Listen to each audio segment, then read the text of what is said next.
apesar da gente ser próximo, a gente não tem conversado muito sobre a questão da importância da educação em engenharia para os nossos dias, né? Em 2019 ocorreu um fato importante para a educação em engenharia em particular, que foram homologadas as novas diretrizes curriculares das engenharias, isso em abril do ano passado, com mudanças substanciais, né, na formação dos engenheiros, né? Nós estávamos sob a égide das diretrizes emanadas em 2002, ou seja, ficamos 18 anos sem fazer mudança alguma na formação dos engenheiros. Quer dizer, é um prazo muito dilatado, né? Que de fato, e no momento em que se mudou muito, né? No século XXI, aí, a engenharia mudou muito, mas de fato foi esse foi o último marco que nós temos, que foi em 2002, que foi umas diretrizes interessantes, a meu ver, avançadas, porque elas já contemplavam assuntos relevantes, muito contemporâneos. Por exemplo, em 2002, a questão das competências já estavam contempladas nas diretrizes de 2002, né? Que agora se fala muito nas competências, elas continuam agora são é um foco principal das novas diretrizes curriculares, mas em 2002 a gente já falava disso. Mas agora, por que não deu certo aqui? Por que não deu certo aqui?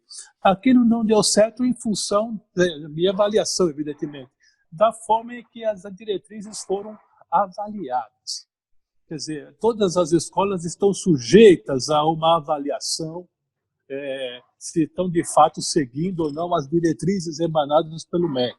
E nessa avaliação, o que acontece é que o foco maior foi dado à infraestrutura, ao conteúdo, e não se deu um foco mais preciso aí às competências.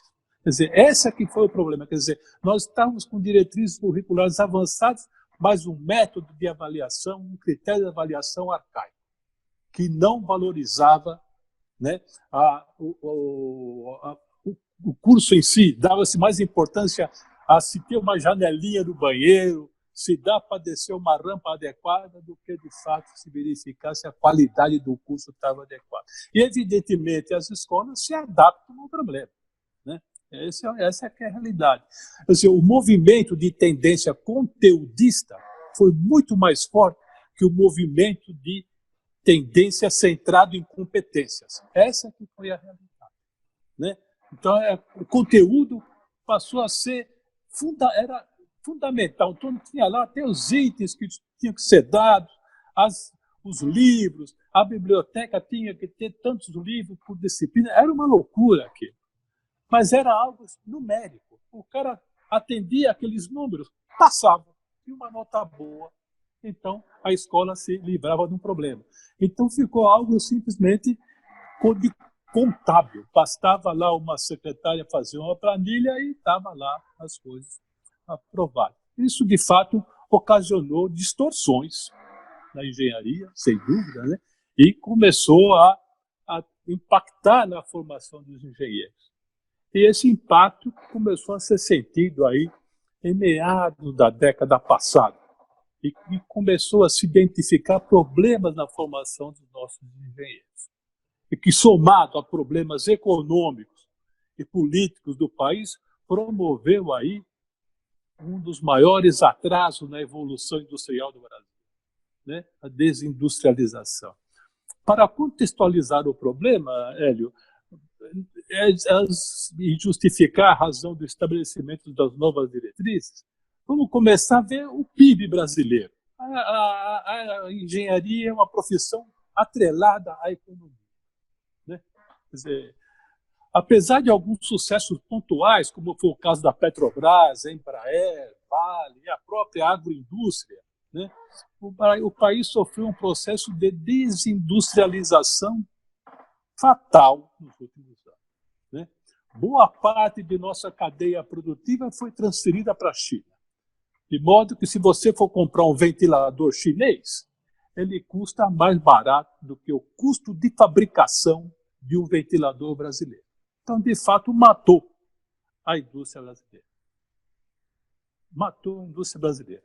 Então, nosso PIB em 2011, para se ter uma ideia, era 2,6 trilhões de dólares. em 2011, e se reduziu a 1,5 trilhões de dólares em 2018. Veja, caiu quase a metade, num período de 7 anos. Mesmo com essa queda, nós somos ainda a 8ª economia mundial. Chegamos a ser a 5ª. Né? Isso aí, de fato, impacta qualquer profissão tecnológica, como é o nosso caso. Né? Com esse PIB estagnar, né, isso criou um contingente de desempregados na profissão muito grande. Muito grande. Para se ter uma ideia, nós somos um país que tem 210 milhões de habitantes e que abriga 12 milhões de desempregados. Números que não contemplam a pandemia. Quer dizer, com a pandemia agora eu não sei a que nível nós vamos chegar. Né? E o que acontece? Nossos estudantes, por sua vez, eram formados com base numa educação do século passado. Era a educação do século XX, se não do século XIX, né? Em alguns casos. Eles não foram treinados para criar o seu emprego, seja através de empreendimentos, seja através de inovação. Eles não foram criados. Eles foram formados para ser operacionais.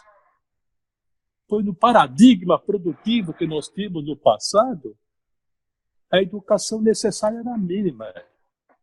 Bastava o profissional ter disposição para obedecer, alguma habilidade computacional e capacidade de entender instruções para garantir seu emprego. Bastava isso.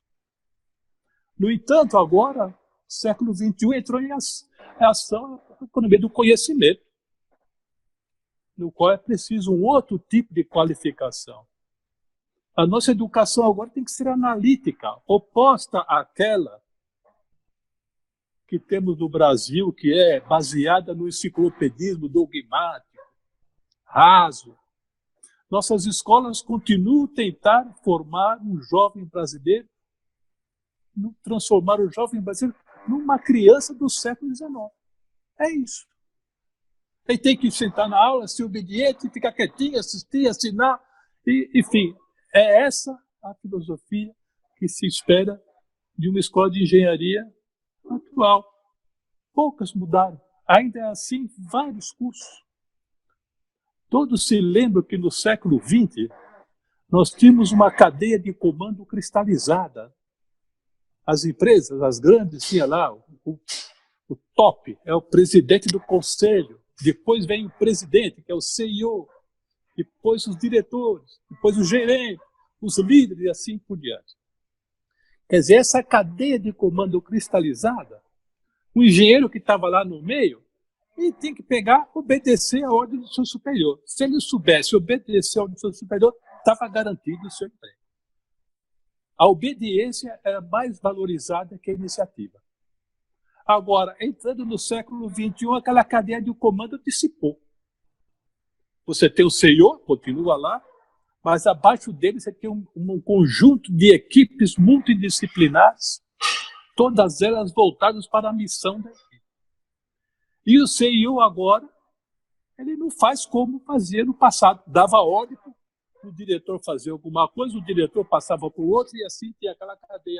Agora o CEO chega para os líderes de equipe e fala o que eu tenho que fazer para que essa empresa tenha o melhor desempenho. Ele não manda, ele pergunta. Quer dizer, a situação ficou de uma forma completamente diferente. Isso deu um choque de comportamento de todo mundo ao se encarar uma situação desse tipo, que cada funcionário agora é responsável pelo bom desenvolvimento da companhia. Tá certo? Esse aí é o novo cenário que tem. E para isso, o que acontece? Nossos jovens não estão treinados. Né? Nós temos que ter, de fato, passar a ele essa nova forma de pensar. Quer dizer, ele não pode mais ser simplesmente obediente. Ele tem que, de fato, ser alguém que tem iniciativa, que tenha ideias novas, raciocínio crítico e que, de fato, contribua para a evolução da empresa. Simplesmente ser uma pessoa obediente que faz o que é mandado, está expelido do mercado. Está expelido do mercado. Ele nem passa dos primeiros critérios de avaliação de candidatos para a empresa, né? Agora, vamos começar com as pesquisas do nosso país, que é importante para a gente entender esse contexto depois do PIB, da nova forma do mercado de trabalho. Vamos agora ver as nossas pesquisas. As nossas pesquisas, nós estamos bem. Se nós pegarmos aqui, o Brasil é a 14ª potência, aí, país que mais publica em revistas qualificadas do mundo. Estamos na frente da Holanda, da Suíça, da Suécia. Tá certo? E, no entanto, toda essa pesquisa, a parte que corresponde à engenharia, está complicada. Quem mais publica no Brasil é a medicina. A engenharia está entre 4ª e 6ª colocada aí nesse cenário.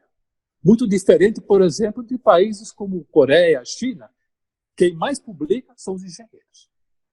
Porque tem uma forte contribuição, financiamento da indústria nas pesquisas desenvolvidas pelas empresas, né? Essa é a diferença, né?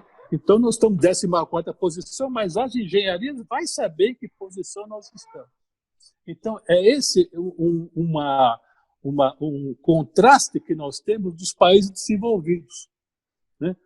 Você pega na China lá, exatamente, tem mais publicação em engenharia, porque a engenharia é, de fato, importante para o esforço de desenvolvimento chinês.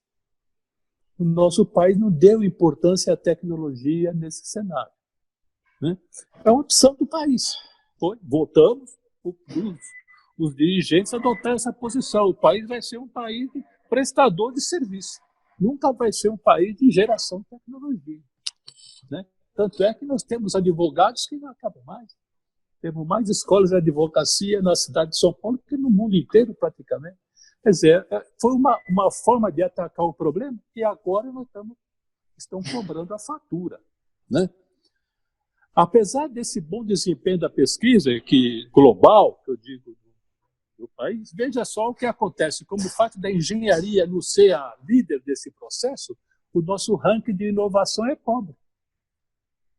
Se você pegar o Global Innovation Index, que mede a inovação de um país, os países desenvolvidos estão mais ou menos na mesma classificação que os países que mais publicam. Há uma equivalência, né, entre o posicionamento relativo entre publicações e inovação dos países que desenvolvidos, que é patente. No Brasil, não. Nós estamos na 66ª posição no que se refere à inovação, né? Esse índice ele é avaliado em torno de 120 empresas. Quer dizer, nós estamos bem longe da inovação, né? E isso aí implica, por exemplo, uma distorção. Por exemplo, das 2.000 melhores empresas mundiais, apenas 1% delas estão no Brasil. 1%. Das 2.000 melhores.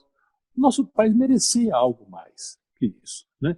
Nós temos nesse slide aí, que eu peço a gentileza que você exponha, né, nossa classificação no índice de inovação, no ranking da inovação. O Brasil está na posição 66ª posição, né? Nós estamos aí atrás do Chile, que é o que está melhor no ranking de inovação na América Latina, que, curiosamente, a melhor universidade no ranking da THE latino-americana é uma universidade chilena, né? Então, veja que eles estão fazendo a lição de casa. O México, o Uruguai estão na nossa frente. O Brasil é o 66º, na frente da Colômbia, Peru, Argentina. Quer dizer, a América Latina está aí complicada, não está bem na foto, vamos dizer assim, né, os países da América Latina no que se refere à inovação, né? Então, e a inovação é aderente à engenharia. Se nós tivermos uma engenharia que, de fato, formou nossos alunos para que tenha aquele espírito criador de inovação, a situação seria outra, com certeza. E, evidentemente, ter uma política, uma economia orientada à tecnologia. Aí, quem sabe, a gente estaria numa situação completamente diferente se a opção fosse outra. Peço também a gentileza se colocasse o índice de competitividade, porque o ranking da competitividade é outro fator fundamental, né? É crucial para os países que querem ocupar espaço privilegiado entre as nações ser competitivo. Nossa posição nesse ranking é a 71ª posição num conjunto de 141 países, né? Olha só, Chile está na frente, como sempre, é o primeiro da América Latina, também está se preocupando com isso, né? Todos esses indicadores aí mostram que investir em tecnologia, competitividade e inovação cresce. México, Uruguai, Colômbia na nossa frente, Peru na nossa frente, está o Brasil na 71ª posição no índice de competitividade. Quer dizer, nós não somos competitivos. Isso aí, de fato, é um indicador muito ruim para o país, né? Então, o que acontece? Nós temos pesquisa excelente, inovação ruim, competitividade ruim. O que está acontecendo? Quer dizer, então, a nossa pesquisa acadêmica, científica, não está devolvendo ao país na devida proporção, evidentemente, porque a pesquisa no país aqui, a meu ver, a qualidade é excelente, mas não está refletindo aí isso em inovação e competitividade. Nós precisamos melhorar, conectar melhor, né, a produção científica nas universidades com o que ocorre no setor produtivo. Se não ficar cada um trabalhando no seu canto, ficar nas suas caixas, nos seus moldes, quer dizer, nós vamos ficar separados aí e a gente recuperar, né, nossa capacidade produtiva que tínhamos no passado prejudicada, né? Então, agora vamos aos números da engenharia, né? Número da educação e engenharia. Essa imagem que está colocada aqui é um levantamento feito pelo professor Vanderly, que é o presidente da ABENGE, que mostra aí a evolução do número de cursos de engenharia, né? Vejo aqui, no começo dos anos 90, um crescimento enorme de cursos de engenharia que foram abertos. Cursos, não são escolas, são cursos. Uma escola, às vezes, tem 10 cursos.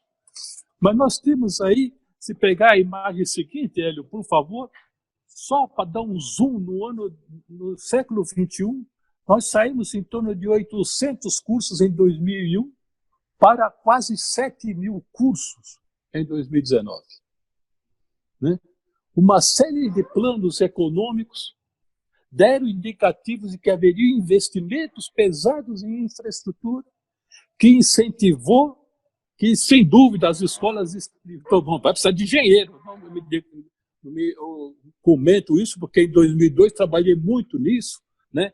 Que o Brasil não teria condições de atender a demanda com a quantidade de engenheiros que tínhamos no passado. No começo dos anos 2000, tinha que formar 20.000 engenheiros por ano.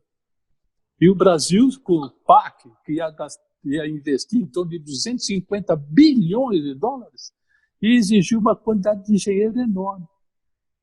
Esse número que eu vou falar agora é interessante e ele é muito usado na análise de necessidade de engenheiros de um país.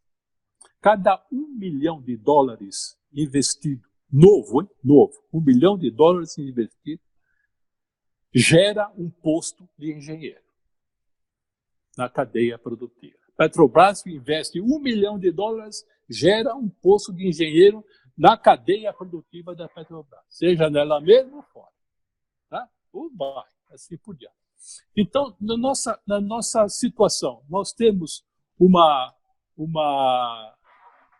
engenharia em que nós formamos algo em torno de 130.000 engenheiros por ano. 130.000 engenheiros por ano não é expressivo. Tá? É exatamente o que forma os Estados Unidos, mais ou menos. Agora, para dar emprego para 130.000 engenheiros, então precisamos de 130.000 engenheiros vezes $1 milhão para arrumar 130.000 vagas. Isso aí dá em torno de 130 bilhões de dólares. dizer, nossa economia teria que crescer a taxa de 10% ao ano. Impossível. Impossível. Quer dizer, então, as coisas estão desconectadas, né? Eu pediria para você mostrar o próximo slide, que mostra um outro agravante, né? No slide seguinte, Hélio, por favor, que tem aí de formandos, né? Nós estamos aí com 126 mil formandos, que foi isso em 2019, né? 91 mil de escola privada e 32 de pública, né? Olha, nós tínhamos em 91 quantos engenheiros formados? Muito pouco. Veja agora como cresceu isso substancialmente. Quer dizer, formamos uma quantidade enorme de engenheiros, na esperança que nós teríamos investimentos para isso, e, no entanto, esses investimentos não apareceram, e agora nós temos aí um exército de desempregados, que está impactando de uma forma muito negativa a profissão.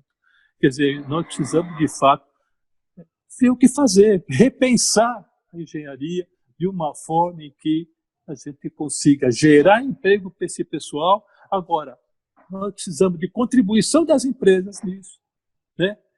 Empresas que comecem a produzir, para isso a gente tem investimento, políticas para que a indústria volte para nós.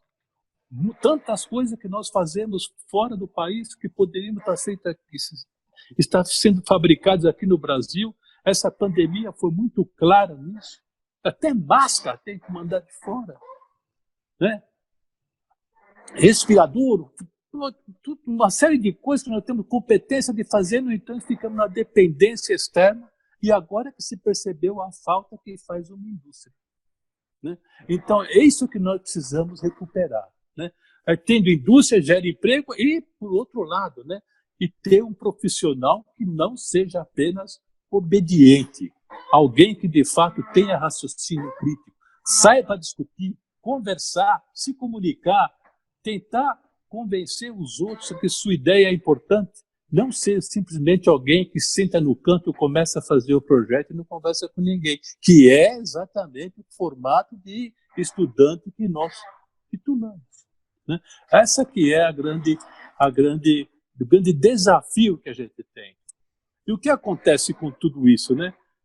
Essa crise da engenharia levou a dois fenômenos muito preocupantes. Primeiro, afastou os jovens da profissão. Ninguém mais quer ser engenheiro.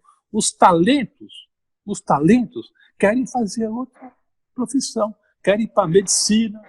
A área da saúde, os talentos estão todos indo para a área de saúde. As mulheres, sobretudo, preferem ir para a área de saúde. E as mulheres fazem diferença numa profissão quando ela começa a atuar, né? A engenharia tem falta de mulheres, e para atraí-las é uma dificuldade muito grande, né? E outra conclusão importante, na minha opinião, é a fuga de talentos para o exterior. Quantidade enorme de estudantes talentosos, formados aqui por escolas boas, públicas, né? Se formam, não tem o que fazer, vai para o exterior. Eu acho que não tem colegas nossos da classe média que não tem um filho que está fora, que está em outro país, Austrália, Canadá, Europa. Todo mundo tem exemplos aqui. Eu conheço vários.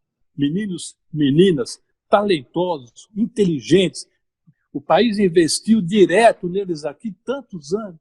Eles se formam, não conseguem ser aproveitados aqui, não encontram oportunidades no seu próprio país e tem que buscar uma solução fora para que ele consiga trabalhar e mostrar seu valor. Quer dizer, essa foi, a meu ver, uma das grandes, né, dos grandes prejuízos que o país está sofrendo com essa crise nas engenharias, né? Eu gostaria de apresentar agora, Hélio, desculpe, você pode me passar o próximo slide? Um trabalho minucioso feito pelo professor Marcelo Nitz, do Instituto Nord de Tecnologia, creio que você o conhece, né? Esse gráfico aqui, quando ele me mostrou, eu entrei em pânico, porque mostra que em 2015 o país tinha, de engenheiros, número de matrículas de estudantes de engenharia de 1.400.000 matrículas nas escolas de engenharia. São números extraídos do INEP. E o Marcelo teve condições de extrair isso lá com sua competência. 1.400.000 matrículas em 2015. Veja em 2017, temos 1.080.000 matrículas. Uma queda incrível em apenas 2 anos, e com tendência de queda. Quer dizer, a evasão está enorme atualmente. E a evasão, também, além da evasão, aquele que não matricula, queria fazer engenharia, falou, não, esquece, engenharia é perda de tempo, não vou fazer engenharia e vou fazer outra coisa. Quer dizer, esse indicador é horrível. Acrescento isso à evasão. Por favor, Hélio, o próximo aí, você vê a evasão. Engenharia, já são números levantados pelo professor Vanderly da Abende, mostra que a evasão na universidade privada ficou de 63% em 2018. Nas públicas, 45%, uma média de 60%. Esses números, alguns contestam, em função da forma como eles são calculados, mas independente da forma como são calculados, seguramente são números preocupantes. A evasão na engenharia é algo absurdo. Né? Por que isso? A engenharia é o único curso ainda em que o aluno vai para a escola, vai sofrer. Ele vai lá, sabe que vai sofrer. Ele não vai para a escola com prazer. Independente do médico. O menino que faz medicina, ele vai com prazer para a escola, ele vai mexer, ele vai cuidar do doente, vai entrar no hospital. Ele pratica a mão na massa desde o primeiro dia. O nosso aluno entra na escola de engenharia, quer fazer um projeto. Ele entra no primeiro dia, não tem projeto. Ele só vai ter projeto lá no 4º, 5º ano. Quer dizer, então ele fica uma frustração enorme, que ele de fato não se sente confortável em ficar numa escola de engenharia e ser feliz. Quer dizer, essa é uma das dificuldades dos nossos cursos. Eles estão lá para levar pancada. Né? Você conhece muito bem lá na escola, nós alunos sofrem para aprovar em disciplina. Quer dizer, a diáspora conteudista, que tem que dar tudo, tintim por tintim, detalhe por detalhe, é um negócio complicado. Não é assim mais. Né? Os alunos, atualmente, eles têm competência de adquirir conhecimento sem que o professor fique permanentemente exigindo disso em sala de aula. O professor, atualmente, tem que ser alguém que oriente. Na minha visão, um professor de engenharia agora tem que ser como um GPS, orientar ele a chegar no objetivo. Ele vai se desviando, não é bem aí, vai para cá, como faz o GPS. Recalcula a rota, faz uma nova trilha, mas não chegar lá, dá 2 horas de aula direto, desenvolvendo demonstrações complicadas que não agrega nada. Né? Assim, você vai conseguir satisfazer alguns 5, 6 alunos, que são aqueles que, independente do professor, passa, mas a grande massa não está entendendo. É essa a verdade. Né? Tem uma imagem boa do Feynman, né? Você conhece muito bem, que mostra como que é a educação no Brasil. Isso na década de 40. Né? Que ensina o cara para memorizar, decorar, tal, mas aprender mesmo, ninguém.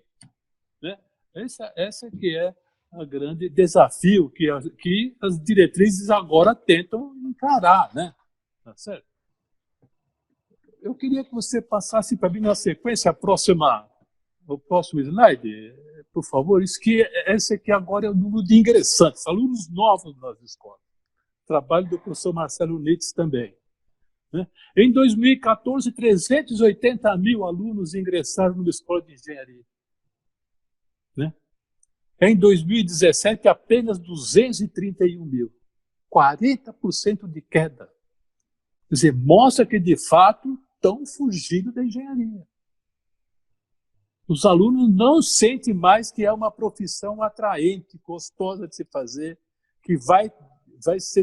adequada para que tenha uma sobrevivência boa, ganhe dinheiro, tenha uma vida digna. Quer dizer, por que isso, meu Deus do céu? Por que aconteceu que a engenharia caiu tanto assim? Né? Tem alguma coisa que não é só a economia. Não é só a economia. A forma com que se ensina é diferente. Né? Então, isso é algo que as diretrizes foram discutidas, foram 3 anos de trabalho intenso, com a participação de um grupo grande de pessoas, do governo, da academia, da empresa, que concebeu aí essas diretrizes, a meu ver, né, opinião pessoal, muito boas. Né? Agora, o que nós temos que fazer é fazê-las cumprir. Tá certo? Nós vamos chegar em maiores detalhes disso em segundos. Né? E, por fim, eu queria que mostrasse o último slide aí, que é, apesar de tudo isso, né, essa quantidade de 130 mil engenheiros que nós formamos, o Brasil ainda tem poucos engenheiros. É um paradoxo. Né?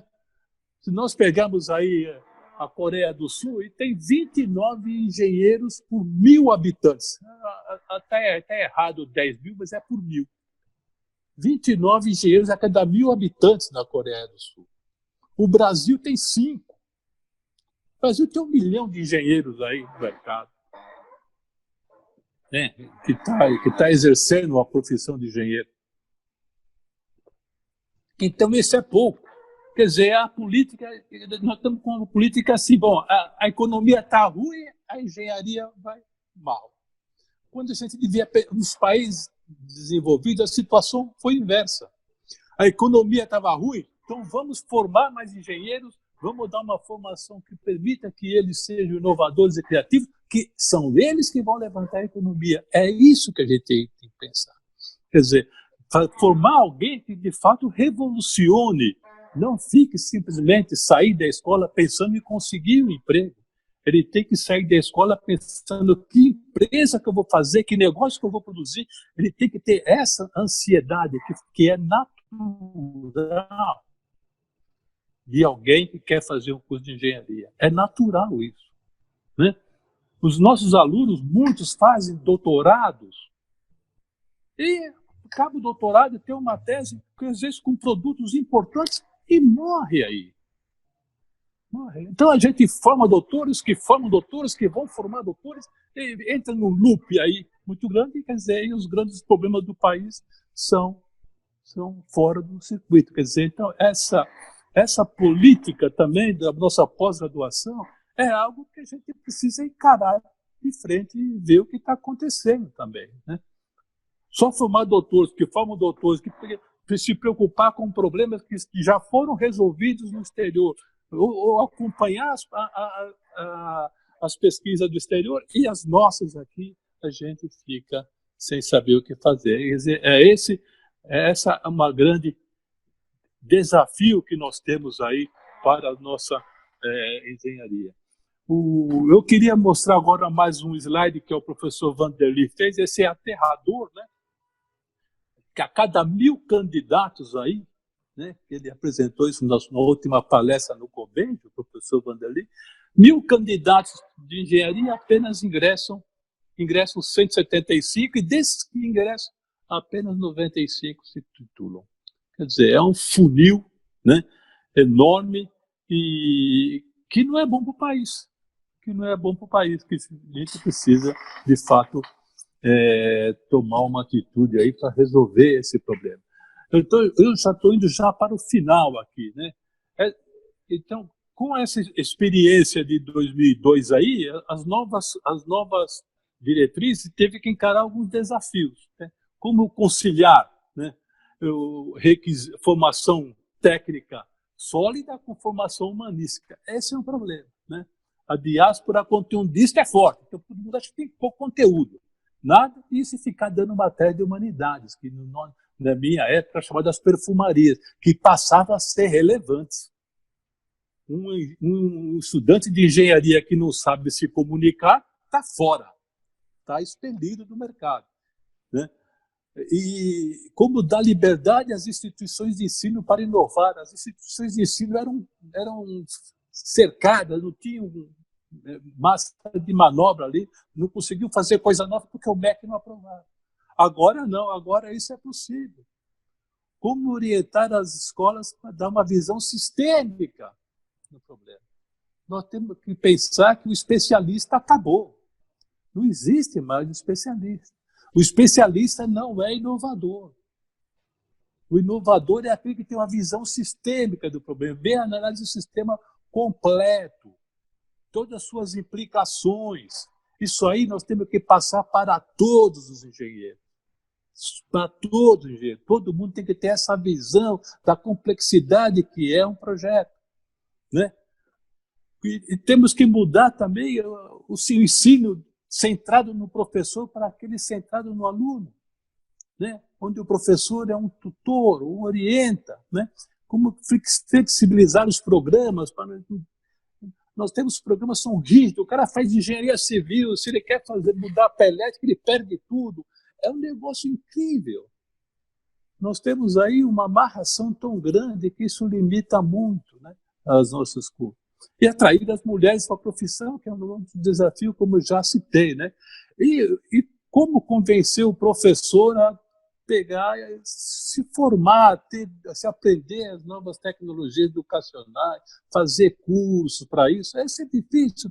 Nossos amigos falam muito disso, mas ninguém quer sentar na cadeira lá e pensar em fazer uma formação. Agora, essa pandemia até que ajudou, viu? Nesse sentido, aí não quero parafrasear ninguém, né? A pandemia não ajudou nada, obviamente, mas ajudou a gente a repensar, né, a importância do ensino online, né, que muita gente não acreditava e, no entanto, ao meu ver, tivemos resultados interessantes. Né? Mudar o foco do conteúdo para as competências. Essa é a grande mudança da diretriz. Conteúdo é importante, mas as competências também. E coisas que a gente antigamente só dava importância ao conteúdo. As competências vai para o espaço. Né? Então, isso aí, a competência, ele aprende com a vida. Não é bem assim. Né? Utilizar metodologias ativas de aprendizado. Não vou discutir isso. Não vale a pena agora perder tempo nisso, que é um assunto muito extenso. Incentivar atividades mão na massa. Outra coisa, avaliação contínua. Aqui, antigamente, faz 2 provas. O cara levou chumbo na primeira e já perdeu o curso. A avaliação tem que ser continuada. Onde ele vai, onde ele entrou na escola, tem que ser avaliado. A Mauá fez muito bem esse trabalho. Toda atividade que o aluno faz na escola, ela é pontuada. E está certo. Ele vai lá, não vai lá para brincar. Se ele vai lá fazer uma atividade, tem que ser pontuada. Essa avaliação tem que ser contínua. Né? E, por fim, concluindo o nosso webinar, se esse é o nome correto, né? Acho que uma das coisas que a gente vai fazer é inibir a criação de novos cursos de engenharia. 7.000 cursos, sério, é um exagero. Né? Não só a quantidade, mas também as denominações. Temos denominações de tudo quanto é tipo, mais de 300. O Brasil adora produzir jabuticabas. Nós temos, você pega na Europa, tem umas 20 só habilitações. O Brasil tem mais de 300. Não podemos fazer isso. Nós temos que, de fato, tomar cuidado. Né? Eu vejo lá na escola, cada professor tem na cabeça um curso ideal para fazer. Vamos fazer um curso deles. Eu vi lá o curso de solda, queria fazer engenharia científica, engenharia de sinais, agora, recentemente, engenharia médica. Não dá. Não podemos pensar nisso. Vamos pensar em resolver o problema que a gente tem. Criar um curso novo. Numa escola pública, então, atualmente é palavrão, você falar em gastar dinheiro. Né? E depois, as novas diretrizes, agora nós temos que, de fato, cobrar que essa seja implementada, porque foram homologadas e nós temos que cumpri-las. Né? E, para isso, temos que estudar, entender e fazer que isso funcione. Acho que eu falei demais, Zé. Eu agradeço muito a atenção, fico à disposição para as perguntas. Desculpa o atraso aí. Bom, Cardoso, olha, realmente a sua apresentação é terrivelmente instigadora, porque os problemas que você levantou aí são fantásticos. Bom, eu antes de começar, queria o professor Dante Martinelli, que faz parte também do nosso grupo, está te acompanhando, pediu para que eu te desse um abraço especial para você aí. Tá? Muito obrigado, Dante. Eu retribuo aí com muito prazer e obrigado por estar me ouvindo aqui. Saudades de você. E, então, Cardoso, é o seguinte, quer dizer, você comentou, quer dizer, da quantidade absurda de cursos que efetivamente a gente tem. Agora, a questão da qualidade desses cursos, né?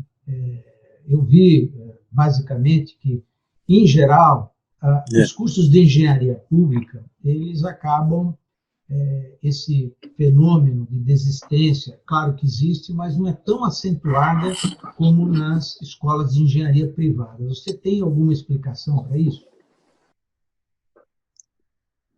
Não, você tem razão, quer dizer, a qualidade dos cursos de engenharia entre as universidades públicas e privadas tem exceções, evidentemente, viu? Exceções, evidentemente. É gritante. É gritante. A estimativa é que desses 130 mil que nós formamos, algo em torno de um quarto disso tem boa formação, envolvendo universidade pública e algumas universidades, escolas privadas de alta qualidade, né? Mas essa é a realidade, né? Então, se nós pegarmos desses 130 mil, isso aí divide por 4 é de fato aquele que nós podemos falar isso é um engenheiro, né? E o pessoal fica lá, vou ter que lutar pela vida, batalhar para conseguir o seu espaço, estudar mais.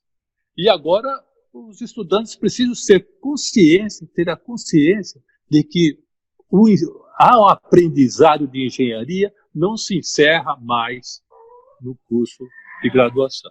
A educação continuada é fundamental. Sai da graduação, ato contínuo. Ele tem que buscar uma pós-graduação, seja estrito sensu, seja lato sensu, seja o que for, mas não pode parar de estudar.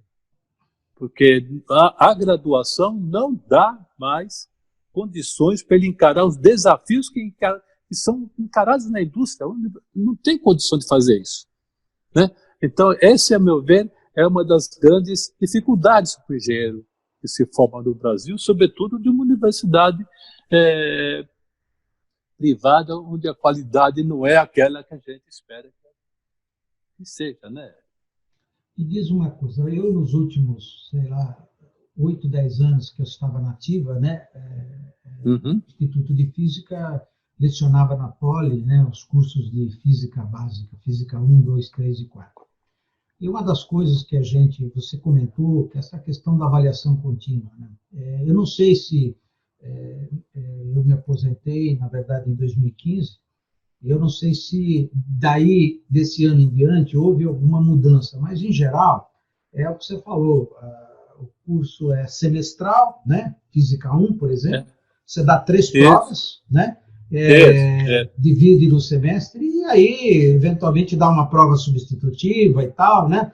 A parte, você falou do exemplo da Mauá, né? Meu filho estudou, se formou em engenharia de computação na Mauá, e lá você tem o critério de avaliação, né? Quer dizer, para um aluno passar, ele tem que ter média 6, não pode ter média 5, não, é 6. E, em geral, 60% dessa nota 6 é de provas e 40% de trabalho. Tem disciplinas que, às vezes, é 50% de trabalho e 50% na Poli. Eu me lembro que essa parte de exercícios, né? Você dá uma lista de exercícios, é praticamente não existia uma ferramenta, né? Por exemplo, na Mauá você tem lá o Moodle funcionando, então você tem, o aluno entra no ambiente já há bastante tempo. Como é que está a Poli nesse momento, nessa questão da avaliação do desempenho do aluno no curso? Na Poli é difícil a gente pegar e generalizar. A Poli, no fundo, ela é um ajuntamento de competências com comportamentos de avaliação totalmente diversos. Nós temos experiências exitosas de professores que fazem avaliações contínuas, continuadas, importante. Mas isso é a iniciativa dele. Não é algo institucional. Vamos fazer assim. Por exemplo, no caso das universidades privadas, tem essa particularidade. Vai lá, olha, pessoal, vai ter que ser uma avaliação desse jeito. Todo mundo tem que fazer. Então, na Poli fica cada um fazendo do jeito que quer. Eu faço avaliação contínua. Em cada aula eu faço uma avaliação. Tá certo? Os alunos sabem que estão sendo avaliados. Dá trabalho, velho. E muitas vezes, em turmas grandes, é necessário ter suporte tecnológico para isso. Mas é o que acontece. O aluno não pode ir na escola. O fato dele estar presente já você tem que dar uma nota para aquilo. Porque ele não está lá brincando. Ele está lá para aprender. Então ele tem que ser valorizado. Por isso que ninguém dá valor à presença. Nós temos aulas em que o aluno não aparece. Não tem, ninguém vai me cobrar se eu estive presente ou não. Né? Então ele não aparece. A gente tem sempre aquela visão, muitos professores compactuam com essa ideia de que, bom, ele já é marmanjo, vai lá e tem que se virar. Não é bem assim.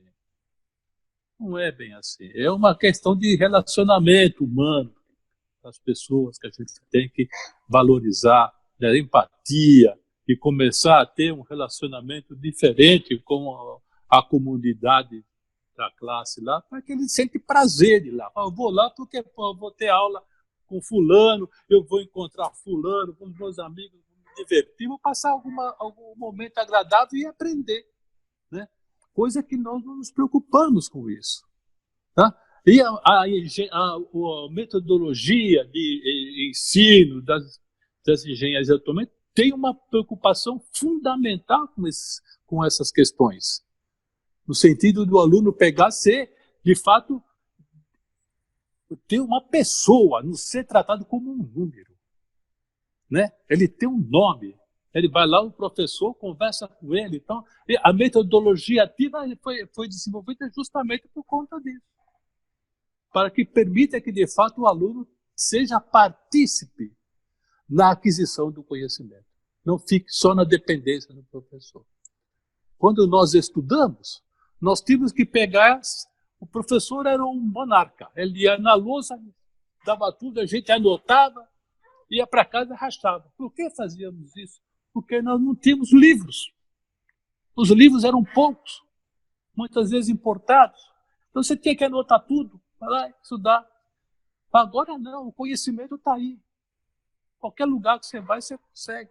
Basta você ser bem orientado, saber onde procurar. Aí sim o professor vai falar, não vai nesse site, vai naquele, vai nesse, vai naquele, desse livro.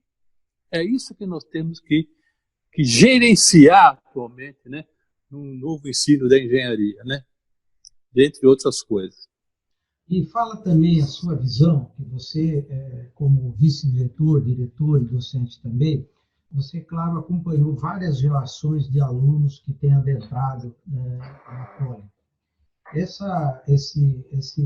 caos que existe hoje na educação básica pública, né, inclusive na privada também, como você falou, tem raras exceções, né, mas a grande massa hoje ainda da educação básica vem da atividade pública. Né? As privadas, claro, que contribuem. Como que você está vendo e que você observou o nível desses alunos que vêm adentrando na Poli ao longo desses anos? Como é que você tem visto isso? Olha, Hélio, eu vou comentar com você, por exemplo, informações que eu vi de colegas meus lá que trabalham na comissão de graduação com relação aos cotistas. Olha, não tem diferença alguma dos alunos regulares. Tá? Um aluno que entra na escola cotista, que a princípio, né, são aqueles que não têm o mesmo nível intelectual que os não cotistas. Era uma ilusão que se tinha. Né? Eles entram na escola, têm desempenho similar a todos. Quer dizer, isso aí, de fato, é uma ilusão. Quer dizer, o importante é que ele vai, ao entrar na escola, o ambiente vai levá-lo a estudar, a aprender, buscar, superar suas deficiências.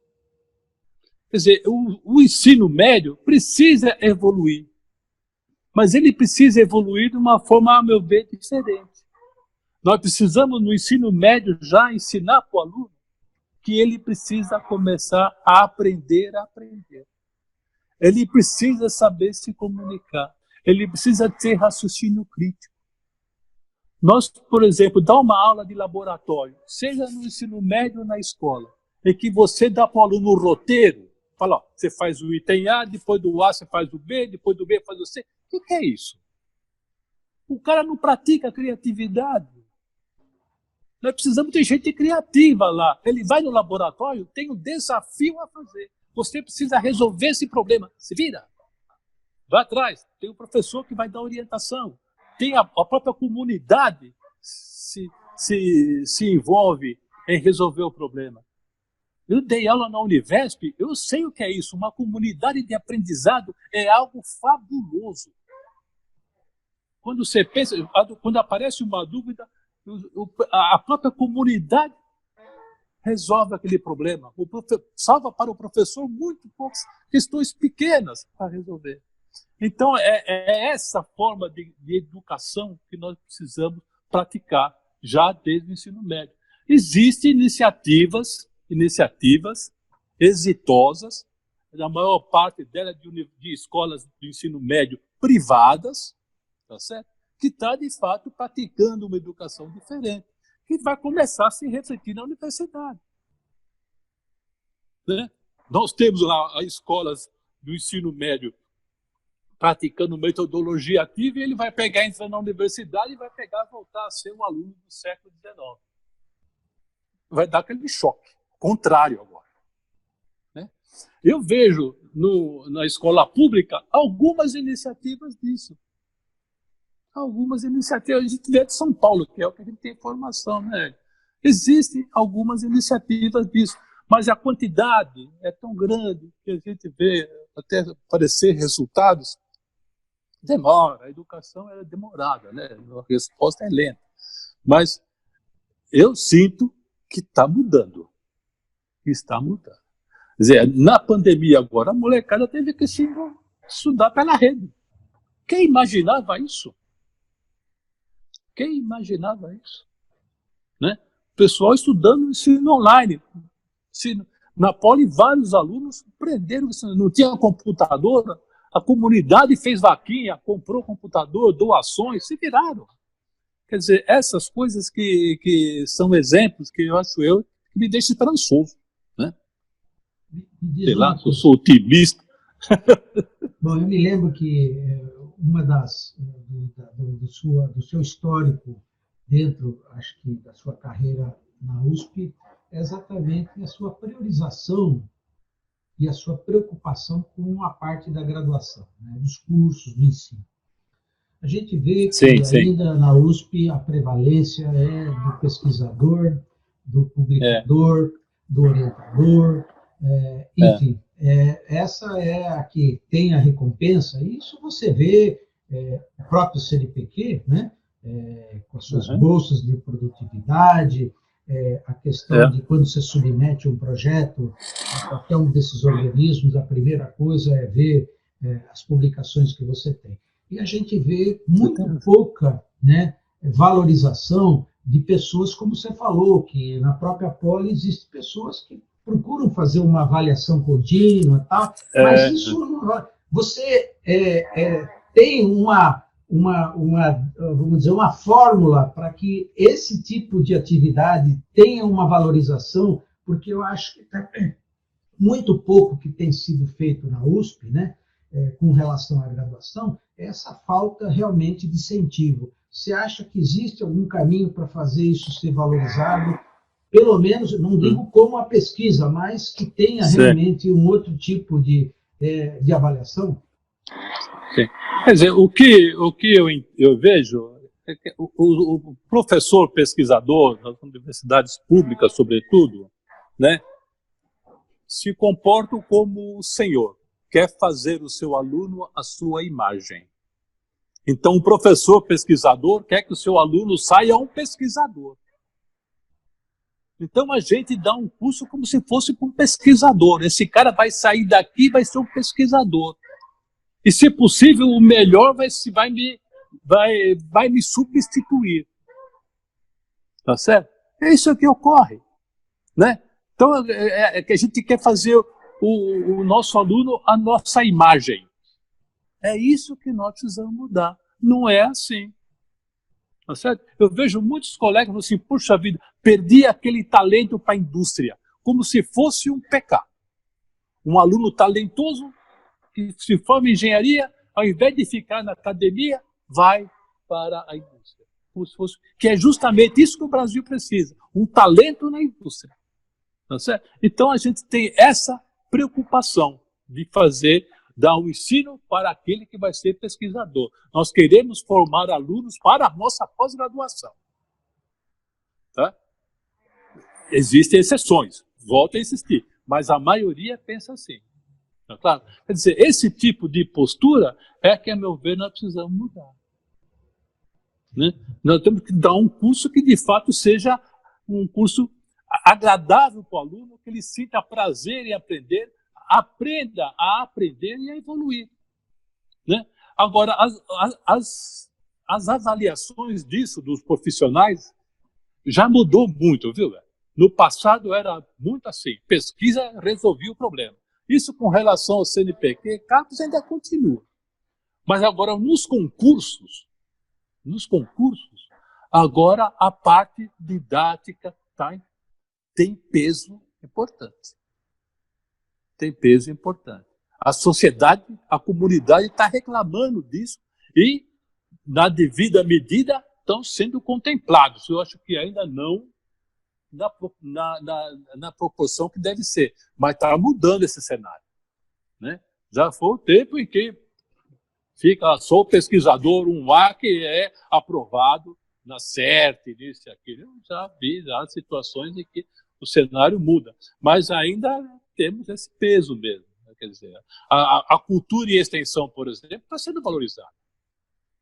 Eu estou sentindo isso. Cultura e extensão estão sendo valorizadas. Né? Coisa que você já trabalhou muito nessa área, você sabe. Né?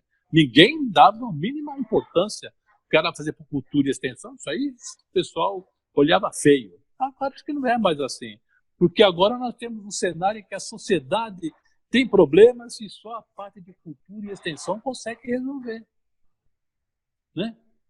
É isso aí, é a parte de inteligência emocional, auxílio ao próximo, tal, isso aí não tem jeito, é a parte de cultura. E nós não podemos ficar alheio a isso. Nós temos que, de fato, ficar atentos a isso atualmente e espero que continue sendo valorizada cada dia mais esse tipo de trabalho. Né?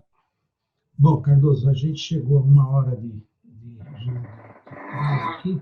Queria também dizer para você que, efetivamente, essa sua palestra foi assim, imperdível, como eu até tinha colocado no grupo, né? Pena que quem não pôde acompanhar online, as perguntas e, eventualmente, as que estiverem lá, eu vou passar todos os comentários para você também, do que aconteceu lá no YouTube.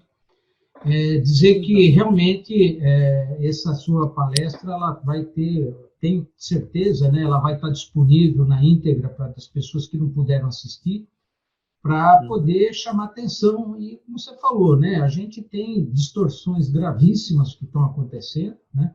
Eu acho que é importante que essas informações, né, elas cheguem onde tem que chegar para poder tomar as providências, porque você falou, né? A gente ainda está longe de ter o número de engenheiros comparados com outros países, como você mostrou, né?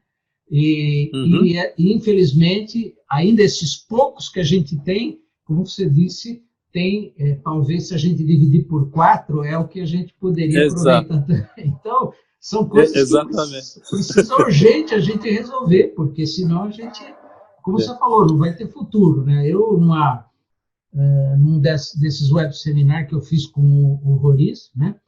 Que é o vice-presidente da Fiesp, ele comentou claramente que o engenheiro que está chegando, está longe de ser aquele que a empresa precisa, né? Então, essa é outra preocupação grande também. Como você falou, tem poucas oportunidades, né? Como você falou, né?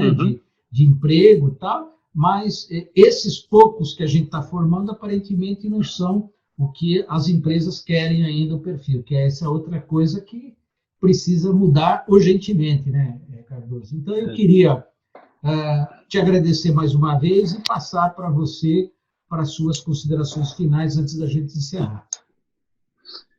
Bom, Hélio, muito obrigado pela oportunidade, né? Você comentou bem, nós temos aí uma quantidade grande de engenheiros formados todo ano, muitos desempregados, e por incrível que pareça, temos vagas de engenheiros que não são preenchidas, justamente porque eles não têm a competência adequada que o mercado de trabalho exige. Não basta mais ser simplesmente alguém que saiba resolver um problema que você dá para ele, uma questãozinha, um exercício, aquilo não é mais suficiente. Os problemas agora são mais abrangentes. Tá certo? Então, ele precisa ter uma outra formação para encarar. Né?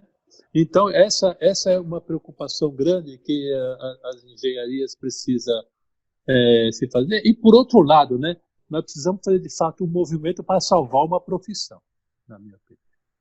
É salvar uma profissão. Antes que a gente chegue a uma situação que se torne irreversível. Tá certo? Uma profissão de desempregados, que todo mundo abandona, e aí? Tá certo? E é uma profissão importantíssima para o desenvolvimento do país, coisa que a gente não está dando a importância devida. Eu acho que é isso. Né? Eu agradeço novamente aí pelo convite e agradeço àqueles que estão assistindo aí, e o Dante que se identificou, meu grande abraço a ele, e vamos lá, fico aguardando a próxima oportunidade. Um grande abraço a você.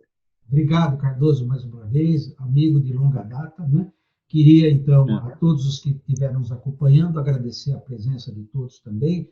A gente tem já programado, para a semana que vem, a gente vai ter até um web seminar com o professor Lobo, que deve acontecer agora proximamente, que vai falar sobre... Não perco, hein? Não perco, porque é muito boa a palestra do professor Lobo. Ele tem uma visão sobre as engenharias relevante, diferenciada. Então, a gente está exatamente nesse caminho de trazer conteúdos, trazer propostas, trazer sugestões para melhorar. Então, eu aguardo vocês na próxima semana e desejando a todos uma boa noite e até a próxima aí. Claro, cuide-se, que infelizmente a pandemia não terminou e a gente não sabe quando vai terminar. Então, todo mundo tem que se manter vivo para poder assistir, ok? Um abraço a todos e até a próxima. Até mais. Até mais. Tchau. Tchau.